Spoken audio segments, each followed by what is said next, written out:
안녕하세요. 얼마 전 아파트 대출금을 모두 상환했네요. 결혼 10년 만에 드디어 은행 집이 아닌 우리 집이 되었습니다. 이렇게 내 집 마련하기까지 저희 집도 그리고 시어머니와도 참 우여곡절이 많았네요. 저는 대기업 생산직으로 근무하며 결혼 직전까지 한 달에 3, 400씩 벌었습니다. 물론 3교대 근무라 힘들긴 하지만 연봉이 점점 오르고 있고 복지도 아주 좋아서 결혼하고 나서도 관둘 생각이 없었죠. 저보다 3살 많은 남편은 제약회사 다니며 현재 과장이고요. 결혼 당시 연봉은 세전 6천 정도. 이것저것 빠지면 저랑 비슷했습니다. 남편이랑 2년 연애하고 결혼했고, 당시 시댁은 형편이 그닥 여유롭지도 않고, 노후 준비도 잘 되어 있진 않았어요. 반면 저희 친정은 아버지가 공무원에서 정년 퇴직하셨고, 조부모님으로부터 받은 유산도 꽤 되었기 때문에 솔직히 저희 형제들보다 훨씬 넉넉하십니다. 그럼에도 사치 한번 안 부리시고 늘 정직하고 소박하게 텃밭 일구시며 자급자족하려는 삶을 꿈꾸시는 분들이세요. 저랑 남편 결혼한다고 했을 때 시댁으로부터 돈 한 푼 못 받고 아무 지원 못 받는다는 거 아시군 열심히 모으신 현금 7천만 원을 몽땅 내어주셨습니다. 그 돈을 디딤돌 삼아 전세로 시작했고 그 집에서 저희 아들 낳아서 키우다가 우연히 넣었던 청약이 당첨되어서 옆 동네 2억 2천짜리 신축 아파트에 들어가게 되었어요. 사실 육아휴직을 쓸 수 있을 만큼 오래 쓰려고 했는데 뜻밖의 청약 당첨으로 대출을 받게 되었으니 아이 9개월 때 어린이집에 맡기고 급하게 복직할 수밖에 없었죠. 어린이집에 맡겨도 등하원 문제라는 큰 산이 있었는데 그것도 저희 친정에서 도와주셨어요. 몸이 조금 편찮으신 친정엄마 대신 저희 아빠가 매일 아침 차로 20분 달려 저희 집 오셔서 아이 등원시키시고 하원까지 맡아 해주셨죠. 시아버님은 남편 학생 때 돌아가셨고 시어머니만 저희 집 도보 3분 거리에 살고 계셨습니다만 저희가 애 맡기고 둘이 맞벌이 하느라 그야말로 피똥 싸며 바쁘게 살고 있을 때 저희 쪽 쳐다도 안 보시더라고요. 어머님은 문화센터 다니시며 캘리그라피도 하시고 성인가요 동호회 인가도 들으셔서 주말마다 강당 가시더라고요. 친정아빠가 급한 일 생겨서 등하원 못 시켜주신다고 한 날에 시어머니께 급하게 SOS를 쳤는데 문화센터에서 친해진 사람들이랑 오전에 등산하기로 했다며 못 봐주신다고 하더라고요. 그래서 발 동동 거리다가 결국 그날 지각했었네요.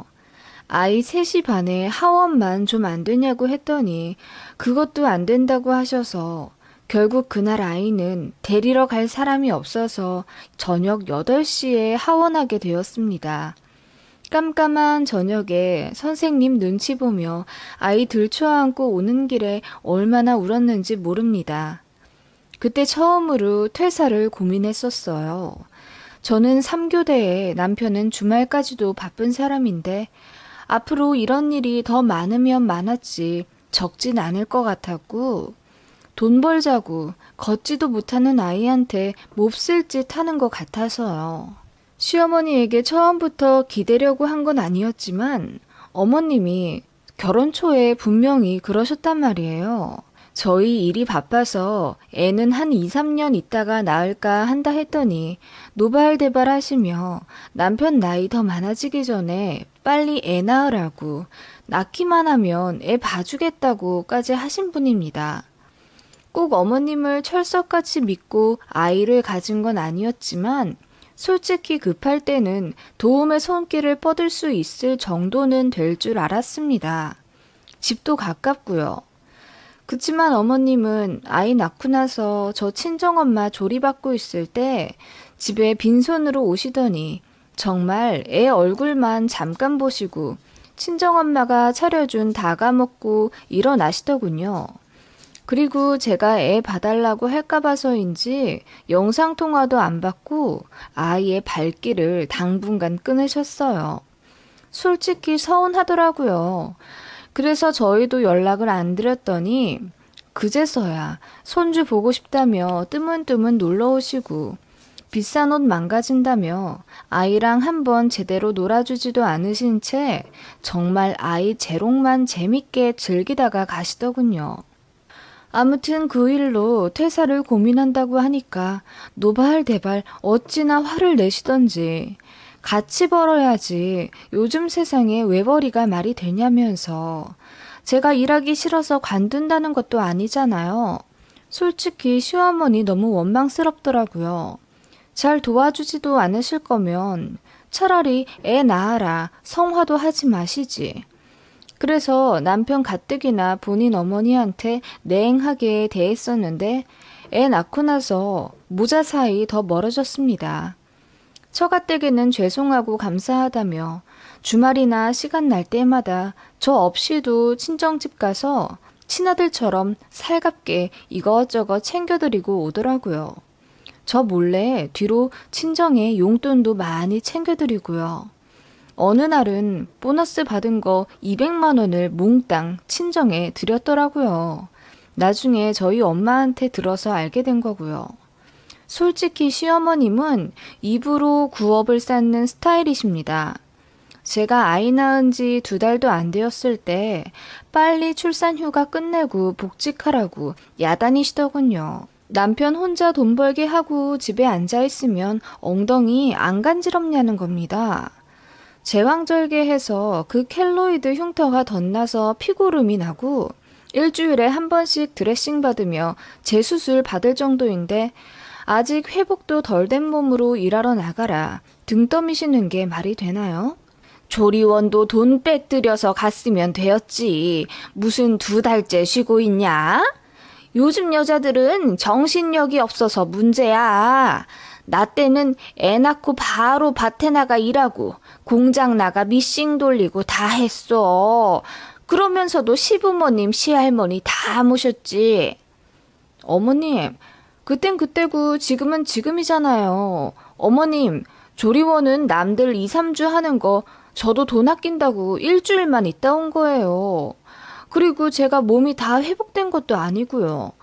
회사에서 정당하게 주는 출산휴가 아직도 많이 남았는데 어머님이 왜 그러세요? 네 남편 혼자 일하면서 기저귀값 버는 게 딱해서 그렇지. 너도 아들 낳았으니 나중에 내 맘 다 알 거다. 전 죽었다 깨어나도 어머님 맘은 모를 것 같네요. 결혼하고 나서 어느 순간부터 저도 솔직히 할 말은 하게 되었기에 어머님이랑 트러블이 종종 있었습니다. 제가 보기엔 아닌 건 아니라고 말했고 어머님 뜻대로 순종적으로 굴진 않았어요. 어머님은 신혼 때 저한테 초장에 길을 잡기라도 하듯 툭하면 시댁으로 호출해서 밥 먹으러 오라고 하시군 막상 가면 장도 안 봐놓으셨습니다. 저보고 밥 차리라 이거죠. 저는 결혼 초반에는 시어머니께 정말 잘하는 며느리 되려고 노력했었고 원래 성격이 좀 싹싹한 편이라 어머님도 잘 챙겨드렸어요. 그런데 퇴근하고 나서 2-3번 그렇게 장보고 저녁 차려드리는 일을 하니까 이건 아니다 싶은 거죠. 솔직히 하루 종일 쉬고 계신 시어머니 저녁을 일하고 온 며느리가 장바구니 땀 뻘뻘 흘리며 들고 와서 차려드리는 게 말이 안 되잖아요. 남편은 처음에 무슨 상황인지 몰랐다가 나중에 알게 되고 시어머님 댁을 완전히 뒤집어 놓았죠. 다신 이렇게 며느리 부려먹으면 얼굴 안 보고 살겠다고 으름장을 놓는 바람에 시어머니가 충격 먹고 한 3개월을 연락 안 하시다가 제 임신 소식에 서로 좋게 좋게 화해했었던 일이 있었습니다. 그럼에도 불구하고 어머님의 막말은 좀처럼 수그러들지 않으시더군요. 남편이 한 번씩 그러지 좀 말라고 난리치면 살짝 잠잠하시다가 저만 있을 때 주로 그러셨어요. 결혼 전에는 그냥 무난한 시어머니상 같았는데 결혼하고 나서 어디서 무슨 소리를 들으셨는지 제 귀를 잡으려 하고 전에 없이 우리 아들 소리를 더 많이 하시더라고요. 남편은 제발 그러지 좀 말라고 하고요. 결혼 전엔 안 그러던 분이 왜 저러나 모르겠다며. 저는 처음에 어머님 하시는 말씀과 행동에 사사건건 스트레스 받았었고 그 때문에 위경련도 와서 응급실 간 적도 있습니다. 그래도 어머님은 딱히 변화가 없으셨고요. 어머님 신경 써봤자 나만 손해다라는 생각에 그 이후론 어머님이 무슨 말을 하든 한 귀로 듣고 흘렸어요. 부당하게 대우하시고 시켜 먹으려 하시는 건 제가 상황 잘 봐서 다 거절했고요. 어르신이라 도움이 필요한 건 어쩔 수 없기에 젊은 사람 손 필요한 일들은 흔쾌히 도와드렸죠. 사이가 안 좋다고는 해도 가까이 살기 때문에 저도 며느리로서 자식으로서 할 도리는 했다고 생각해요. 아무튼 그런 상황에 아이 3살쯤 될 무렵 청약에 당첨된 겁니다. 안 그래도 시어머니 때문에 스트레스 받아서 이사를 알아보던 차에 우연히 넣은 청약에 덜컥 당첨이 된 거죠. 저희가 맞벌이라 뼈 빠지게 같이 돈을 벌긴 했어요. 아직 5천만 원도 채 모으지 않은 상태에서 2억이 넘는 아파트에 당첨이 되니 좋긴 했지만 태어나 처음으로 대출을 받자니 빚이라는 중압감이 좀 있더라고요. 저희 부부가 좀 보수적이라 그런지 저희 청약됐다는 소리에 친정에서 너무나 기뻐하시며 갖고 계신 현금 또 긁어 모아 3천만 원을 보태주셨고 감사한 마음으로 나머지를 대출받았습니다. 시댁이요? 역시나 돈 한 푼 안 보태주셨고요. 청약되었다는 소리에 처음에 하시는 말씀이 대출 갚아야 하니 저 아무리 힘들어도 일 절대 관두면 안 되겠다고 하시더군요. 그리고 몇 평이냐, 방은 몇 개냐 물어보셔서 방 3개라고 말하니 꼬치꼬치 여쭤보시더라고요. 안방에 드레스룸도 딸려있고 화장실도 있다고 하니 그럼 합가해서 본인이 그 안방 써도 되겠냐 물으시더군요. 그 말에 남편이 더 당황해서 평소에 아이 한 번 안 봐주시고 도움 안 주시더니 새 아파트 살고 싶어서 그러신 거냐 하며 어머님께 서운하다고 뭐라 말하더군요. 장인 장모님께서는 항상 우리 잘 살라고 물심양면 힘 닿는 데까지 도움 주시는데 엄마는 뭐냐며 화를 냈더니 시어머니가 잔뜩 기 죽으셔선 그 다음부턴 합가 얘기 꺼내지도 않으시더군요. 그렇게 시간이 많이 지나 아파트에 입주하게 되었어요. 꿈에 그리던 새 아파트였고 아이는 많이 커서 유치원에 다니고 저는 3교대에서 낮에만 일할 수 있는 다른 부서 라인으로 바뀌게 되었습니다. 더는 친정아빠 도움 안 받아도 돼서 너무 좋더라고요. 그렇다고 해서 과업 시간이 줄어든 건 아니었고 단지 시간만 조정이 되는 거라 일이 안 빡센 건 아니었지만 제 손으로 아이 등원시키니 좋더라고요. 근데 퇴근하고 나면 진짜 파김치가 되었습니다. 너무너무 힘들었어요. 어머님은 한 달에 한 번 정도 저희 집에 오셔서 1박하고 가셨습니다. 새 아파트라서 그런지 내부도 좋고 주경도 좋다 하시며 여기 시니어 클럽, 그러니까 노인정 같은 곳이 있는데 거기 분들이랑도 친해지시더니 정말 저희 집에 거의 눌러 앉으시려고 하시는 걸 남편이 강력하게 차단해 겨우 한 달에 한 번 정도로 막았어요. 어느 날 어머님이 저희 출근 준비하시는 걸 유심히 보시더니 며칠 뒤 제게 이러시는 겁니다. 아침에 밥을 좀 제대로 해 먹으래도. 어머님, 아이 등원시키랴 저 출근 준비하랴 너무 바빠요. 아침엔 정말 무슨 정신인지 모를 정도로 바쁜데 어떻게 밥을 제대로 해 먹나요? 아니, 너 말고 우리 아들 말이야. 아침에 그렇게 일찍 나갔는데 어떻게 아침을 안 해줘? 니들 아침에 하는 거 보니까 우리 아들은 냉장고에서 약밥이랑 우유 하나 꺼내서 나가더라. 어머님, 그 약밥도 제가 퇴근하고 나서 잘 시간 아껴 손수 만든 거예요. 아이 아빠 챙긴다고 저도 좋은 거 다 넣어서 만든 거예요. 저도 일하랴, 애 챙기랴 너무 바빠요. 저 아침 안 먹는 건 못 보셨고요? 제가 뾰루퉁하게 말씀드리자 어머님이 잠시 우물쭈물 하시더니 이어 말씀하시더라고요. 네가 1시간 정도 일찍 일어나면 되잖냐. 네? 어머님, 저 7시에 퇴근해서 아이 학원에서 데리고 집에 오면 8시예요. 아이 아빠는 제때 퇴근도 못하고 저 혼자 정신없이 밥 먹이고 씻기고 공부 봐주면 10시고요. 남편이랑 같이 집안일 하고 나면 11시, 12시인데 어머님, 저는 아침에 눈 뜨고 나서부터 단 1분도 못 쉬고 전력 질주하다 나가 떨어져서 잠들어요. 그렇게 다시 7시에 겨우 일어나고요. 네 남편은 뭐 그럼 쉬니? 같이 집안일 한다며. 제 말이 그 말이에요. 저나 남편이나 똑같이 하루 종일 힘든데 왜 제가 더 희생하라 말씀하시는 거냐고요. 누가 더 힘들다 잴 수 없을 만큼 저도 충분히 고생하며 살고 있어요. 제 말에 어머님은 더는 할 말 없으신지 그냥 쩝 소리만 내시다가 이어 말씀하시더라고요. 그래도 네가 여잔데 집안일 더 하는 것도 맞고 네 남편 아침 차려주는 것도 맞다. 밤에 남편 집안일 시키지 말고 그냥 재워. 네가 더 해야지. 그래야 남편이 푹 자서 사회생활 잘하지. 어머님, 저는 사회생활 안 하나요? 저도 낮에 정신 똑바로 차리고 이래야 하는 사람이에요. 어머님 진짜 너무하시네요. 제가 언성을 높이자 어머님은 더 소리를 지르시대요. 남자랑 여자랑 어떻게 같냐? 좌우지간 네가 1시간 늦게 자고 1시간 일찍 일어나서 우리 아들, 아니, 네 남편 좀 챙겨. 어머님의 막무가내 말씀에 저는 어안이 벙벙해서 그만 헛웃음이 났고 말이 안 통하는 시어머님이랑 더 이야기하고 싶지 않아졌습니다. 어머님은 집에 가셨고 저는 남편 퇴근하자마자 시어머님이 하신 말씀을 그대로 전달했죠.